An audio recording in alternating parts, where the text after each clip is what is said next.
નમસ્કાર દોસ્તો,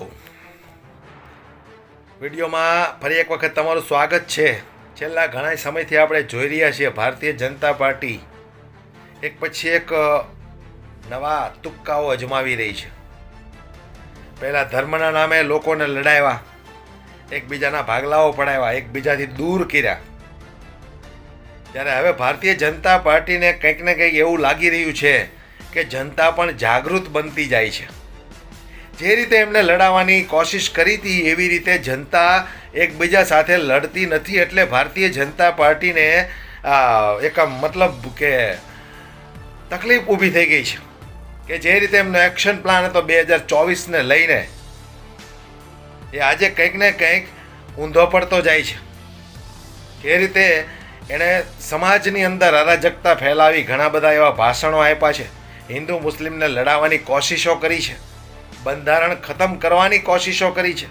મણિપુરની આપણે ઘટના જોઈ લઈએ તો મણિપુરની અંદર જે રીતે મહિલાઓને નિર્વસ્ત્ર કરી, આદિવાસી મહિલાઓને નિર્વસ્ત્ર કરીને દોડાવવામાં આવી છે, ત્યારે દેશના પ્રાઇમ મિનિસ્ટર એક શબ્દ બોલવા માટે તૈયાર નથી। ત્યારે આદિવાસીઓને પણ આ લોકોએ ખૂબ હેરાન પરેશાન કર્યા છે। ગુજરાતની વાત કરીએ તો ગુજરાતમાં પણ આદિવાસી ખૂબ દુઃખી છે। ત્યારે ભારતીય જનતા પાર્ટીનો જે કંઈ પ્રોપેગેન્ડા છે આજે એ અવળો સાબિત થતો જાય છે। બંધારણ ખતમ કરવાની આ પૂરેપૂરી આ લોકો કોશિશ કરી રહ્યા છે, પણ બંધારણ એમ ખતમ ન થઈ શકે સાહેબ। બાબા સાહેબ આંબેડકરે જે રીતે બંધારણની રચના કરી છે એ બંધારણ તમારા જેવા લોકોથી ખતમ ન થઈ શકે। એક પછી એક નવા મુદ્દાઓ લાવે છે। હમણાં થોડા દિવસ પહેલાં એક મુદ્દો લાવ્યા હતા કે ઇન્ડિયાનું નામ ચેન્જ કરીને ભારત કરી નાખવાનું છે। હવે તમે વિચાર કરો કે જ્યાં જ્યાં ઇન્ડિયા લખેલું છે ત્યાં આ લોકોને ભારત લખવું છે। આ લોકો કેવી રીતે સરકાર ચલાવે છે, કેવી રીતે સરકારમાં બેઠા છે, ક્યારેક તો આપણને એ જ નથી સમજાતું। ત્યારે મોહિત શર્માએ જે રીતે ભારતીય જનતા પાર્ટીના અને દલાલ મીડિયાઓની જે ધુલાઈ કરી છે એ વિડીયો હું તમને સંભળાવવાનો છું।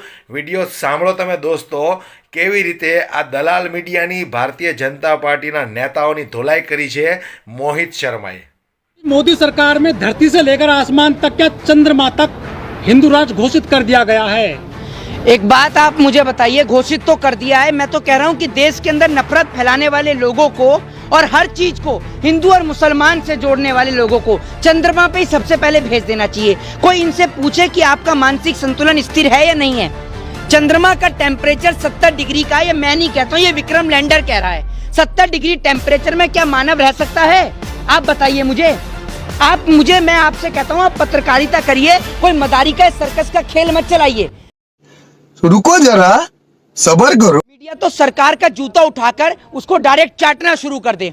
मीडिया की हालत तो इस वक्त इतनी खराब है कि बस नहीं चल रहा कि मोदी जी जूता उतार के रखें और उनको बोल दें कि पॉलिश करने की जरूरत नहीं है, हम चाट के साफ कर देंगे। इतनी गंदी हालत हो चुकी है मीडिया की। तो जिस यूनिवर्सिटी से नरेंद्र मोदी जी ने एंटायर पॉलिटिकल साइंस से एमए किया, उस एंटायर पॉलिटिकल साइंस से एमए करने वाली यूनिवर्सिटी ने क्या मोदी जी का फोटो लगाकर ये कहा कि ये स्टूडेंट हमारी यूनिवर्सिटी का है? नहीं, क्योंकि मोदी जी का तो कुछ अता और पता नहीं, क्लासमेट का नहीं पता, बैचमेट का नहीं पता, कैंटीन में जिसने चाय पिलाई उसका नहीं पता।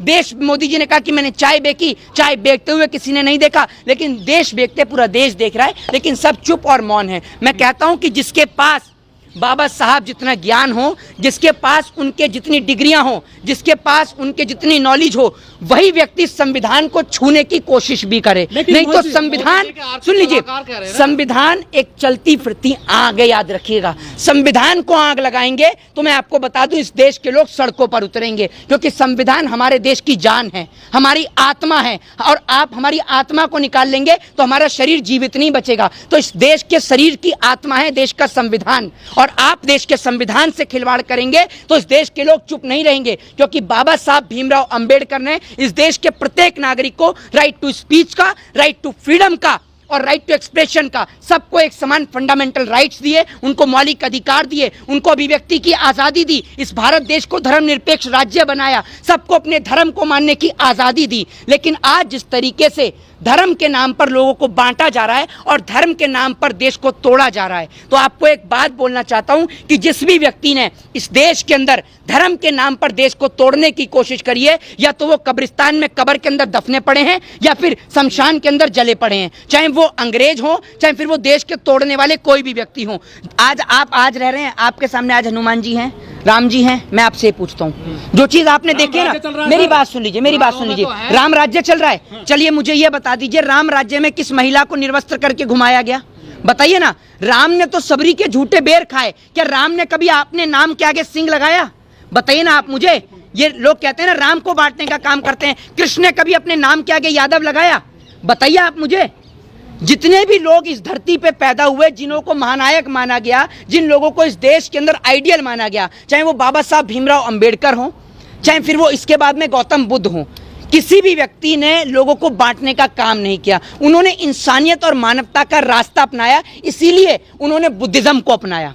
बुद्धिज्म जो इंसान को इंसान से जोड़ता है और इंसान बनाने का काम करता है। और बुद्धिज्म हो चाहे भगवत गीता हो, दोनों एक ही चीज कहती हैं कि नर ही नारायण है, यानी इंसान ही भगवान है। आपने इंसान को पूज लिया, आपने साक्षात भगवान को पूज लिया। लेकिन आज एक इंसान दूसरे इंसान के खून का प्यासा हो चुका है। दूसरी बात ये कि जिस चंद्रयान की आप बात कर रहे हैं, उस चंद्रयान का लॉन्चिंग पैड बनाने वाली कंपनी के जो लोग हैं, उनको 17 महीने से वेतन नहीं मिला। देश के प्रधानमंत्री जी किस मुंह से इसरो को बधाई देते हैं?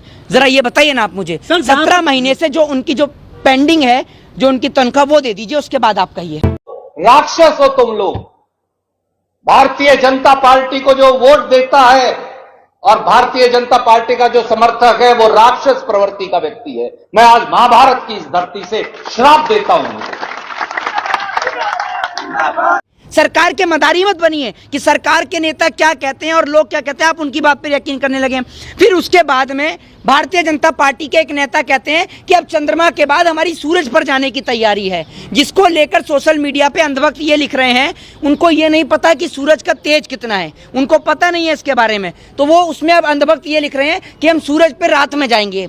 ऐसी कौन सी जगह है जहां रात को सूरज निकलता है? जरा इन सवालों का जवाब दें। दूसरी बात, जिस तरीके से देश के अंदर बाबा साहब के बनाए संविधान पे लगातार प्रहार हो रहा है, वो संविधान जिसने देश के अंदर रहने वाले देश के प्रत्येक नागरिक को एक समान हक और अधिकार दिए, आज उन बाबा साहब के संविधान के ऊपर प्रहार हो रहा है। राइट टू स्पीच हो, राइट टू फ्रीडम हो, या फिर आईपीसी लेकर आने वाले, सीआरपीसी लेकर आने वाले, आईपीसी जिसे इंडियन पैनल कोड यानी भारतीय दंड संहिता कहा जाता था, आज उसका नाम बदलकर भारतीय न्याय संहिता कर दिया गया है। क्या आपको लगता है कि भारतीय न्याय संहिता जो उसका नाम रखा है, दंड तो मिलता था लेकिन न्याय नहीं मिलता है? जहाँ चंद्रयान उतरा है ना 3 जी, उसको शिव शक्ति पॉइंट घोषित कर दिया है मोदी सरकार ने। देखिए, बिल्कुल आप कुछ भी घोषित कर सकते हैं। आप स्वतंत्र भारत के स्वतंत्र नागरिक है। देश की सरकार के पास लोकसभा, राज्यसभा, हर जगह बहुमत है, हर चीज अपनी। आप ये कहते हैं ना कि एक बेलगाम घोड़ा होता है ना, वही बेलगाम घोड़े के साथ बीजेपी भाग रही है। सिलेंडर पे 200 रुपए घटाए। मीडिया का तो काम क्या है ना, मीडिया का बस नहीं चल रहा। मीडिया तो सरकार का जूता उठाकर उसको डायरेक्ट चाटना शुरू कर दे। मीडिया की हालत तो इस वक्त इतनी खराब है कि बस नहीं चल रहा कि मोदी जी जूता उतार के रखें और उनको बोल दें कि पॉलिश करने की जरूरत नहीं है, हम चाट के साफ कर देंगे। इतनी गंदी हालत हो चुकी है मीडिया की। तो दूसरी बात ये कि जब मीडिया के अंदर जब 200 रुपए सिलेंडर के दाम घटाए गए, तो पूरे देश में इंटरव्यूज की लाइन टू लाइन लग गई मीडिया के अंदर। लेकिन जब इस देश के अंदर सिलेंडर पर 700 रुपए बढ़ाए गए, तब एक भी मुख्यमंत्री का इंटरव्यू नहीं, और 200 रुपए कम किए गए तो 6 स्टेट के मुख्यमंत्रियों का इंटरव्यू लिया जाता है। एक बात मुझे बताइए, ये मीडिया जिसको आप मीडिया समझते हैं ना, ये डेमोक्रेसी का 4th पिलर था, और मुझे ये कहीं से नहीं लगता कि डेमोक्रेसी का 4th पिलर है। ये 4th पिलर आज की डेट में पैसे का गुलाम हो चुका है। और मैं तो ये सोचता हूं कि घर जाके अपने बच्चों से भी कैसे नजरिए मिला पाते होंगे। देश के प्रधानमंत्री जी एक नया बिल लेकर आए हैं, जिसके लिए संसद का स्पेशल सत्र बुलाया जा रहा है। आपको पता होगा कि जो कह रहे हैं कि एक ही चुनाव होगा, आपको पता ही है कि एक देश वन नेशन और क्या कहते हैं, वन इलेक्शन, है ना। तो जो देश के प्रधानमंत्री जी वन नेशन वन इलेक्शन का जो प्रस्ताव लेकर आए हैं, तो मैं कहता हूं कि इसकी शुरुआत सबसे पहले उत्तर प्रदेश के अंदर करी जाए। उत्तर प्रदेश के अंदर राष्ट्रपति शासन लगाया जाए और वन नेशन और वन इलेक्शन के तहत उत्तर प्रदेश की, हाँ, तो स्वागत किया तो योगी जी खुद ही इस्तीफा दे दे फिर जाकर राष्ट्रपति के हाथ में कि मैं स्वागत करता हूं। उसके बाद में जहां जहां बीजेपी की सरकार बनी है, वहां से स्वागत करवाइए ना। સાંભળ્યું ને, આ મોહિત શર્મા પણ કન્યાકુમારની જેમ ધમાકેદાર ભાષણ કરે છે, ત્યારે ભારતીય જનતા પાર્ટીના ધોતિયા ઢીલા થઈ જાય છે અને દરેક ગોદી મીડિયા આ મોહિત શર્માથી એટલા ડરે છે, કારણ કે સચ્ચાઈ જે કાંઈ બોલવી, સાચી વાત કરવી એ દરેકના બસની વાત નથી. ગોદી મીડિયા પણ આમની સામે ડરતા ડરતા સવાલ કરે છે. આ એ મોહિત શર્મા છે. વિડીયો વધુમાં વધુ શેર કરજો, દરેક લોકો સુધી પહોંચાડજો અને પસંદ આવ્યો હોય તો એક લાઈક કરવાનું દોસ્તો ભૂલશો નહીં.